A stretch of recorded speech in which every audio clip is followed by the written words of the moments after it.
before we get into what happened today, you said that, Ms. Tiffany, that there are some things that you wanted to set the record straight in regards to what was alleged to have happened leading up to the shooting. And I know you don't want to get into too much detail, but what is the main point that you want to focus on with that? He wasn't a fugitive. He was a person, a civilian that was getting served warrants. And I just want to make sure that that is clear so that people don't have a different narrative about his character. And I also want to say that they are talking about his history, but from what I realized that the officer also had a history. And that history is using excessive force to a black man that was handcuffed. So I just want to make sure that we are clear about the narrative here.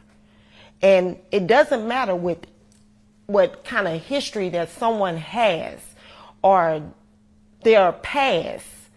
It doesn't, at the end of the day, it doesn't matter.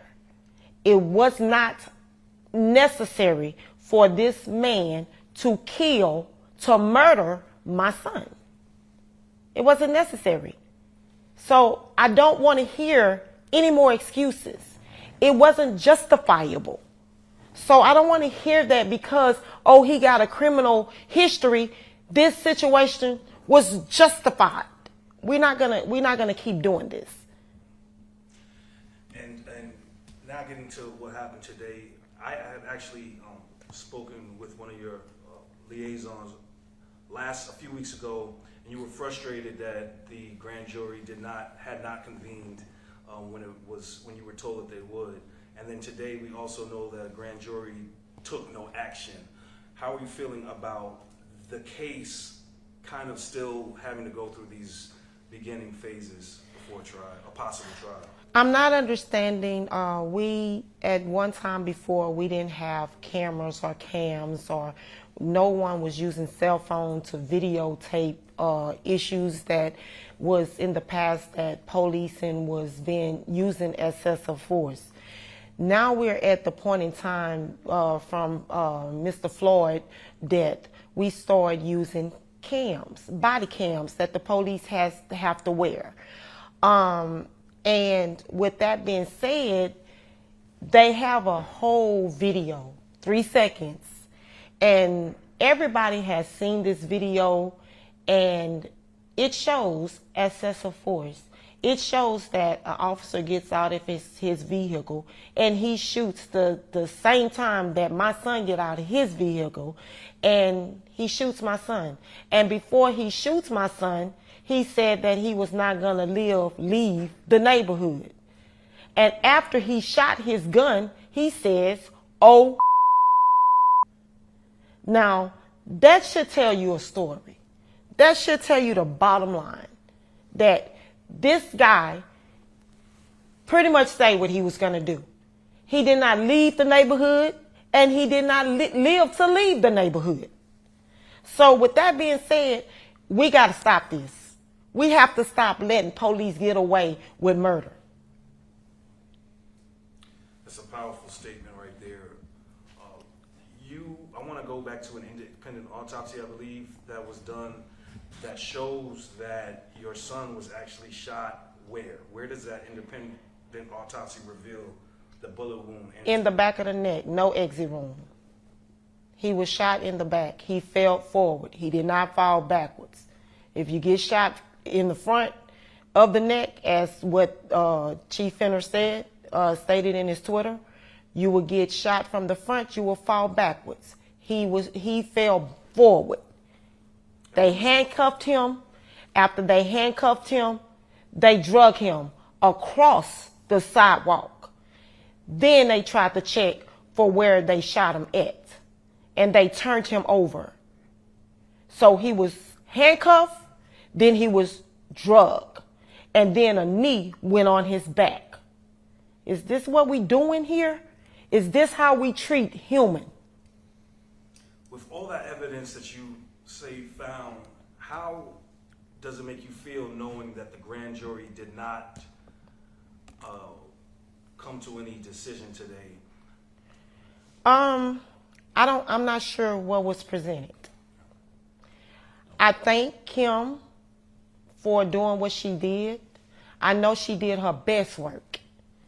And I know she is fighting for justice.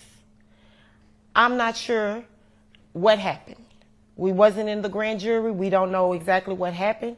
But I'm going to say thank you for Kim Ogg, because I know that they did their best to do whatever it was needed to present the case to the grand jury. So I'm just going to say it wasn't in God's timing. I'm going to say that God is going to handpick the jury that needs to be on that stand so that we can go forth the next time when this all happens. Okay. Is there anything else? I know you got a lot of thinking to do, but is there any other point that you want the public to know while you have the floor right now? I just basically want them to know that Jalen was an awesome man. He loved his child. He loved his family. He loved his friends. Jalen would do anything to help a person. So for them to paint a picture like he was a criminal that went out there and did something bad and crazy and killed people, he never had these type of charges on him.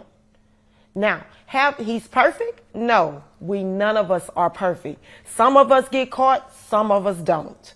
But at the end of the day, my child got killed unnecessarily. And we have to be mindful and thoughtful that this police needs to be charged. He needs to be off the street. He has done this the second time with excessive force. And if they would have taken care of this the first time, I wouldn't be sitting here talking to y'all right now. So I feel as though they need to stop all the trying to badmouth his character and look at the facts. And the facts is he was murdered.